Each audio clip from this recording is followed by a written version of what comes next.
Friends, నా అన్వేషణ పేట social మీడియాలో యాక్టివ్ గా ఉండే ప్రముఖ యూట్యూబర్ నా అన్వేషణ మెటా సంస్థ బిగ్ షాక్ ఇచ్చిందండి. అతడి ఇన్స్టాగ్రామ్ ఖాతాను తొలగిస్తున్నట్లు గురువారం ప్రకటించింది. నైట్ నుంచి కనపడడం లేదు. కొంతకాలంగా ఆయన తన ఇన్స్టా ఖాతాలో మత విద్వేషాలు రెచ్చగొట్టేలా వ్యాఖ్యలు చేయటం, హిందూ దేవుళ్లను కించపరిచేలా వీడియోలు చేస్తున్నాడు.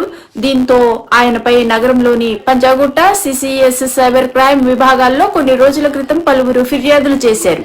ఈ క్రమంలో హైదరాబాద్ సిసిఎస్ పోలీసులు ఆయనపై కేసు నమోదు చేసి దర్యాప్తు చేస్తున్నారు.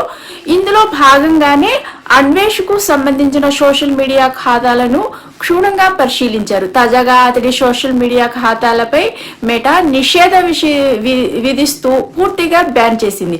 ఇది ఇలా ఉండగా గతంలో అన్వేష్ ఇన్స్టాగ్రామ్ అకౌంట్ 18 మిలియన్ల మంది ఫాలోవర్లు ఉండేవారు. అయితే ఆయన ఇటీవల భారతదేశంపై అనుచిత వ్యాఖ్యలు చేయడంతో ఫాలోవర్ల సంఖ్య క్రమేపీ 1.3 మిలియన్లకు తగ్గింది. తాజాగా మెటా తీసుకున్న చర్యలతో అతడి ఖాతా పూర్తిగా బ్యాన్ కావడం గమనార్హం. అయినా కూడా తగ్గేదేలే అంటున్నాడు నా అన్వేషణ. నాకు ఇన్స్టాగ్రామ్ పోతే పోయింది, నాకు యూట్యూబ్ ఉంది చాలు అంటున్నాడు. యూట్యూబ్ నుంచే కోట్లు సంపాదించాడు.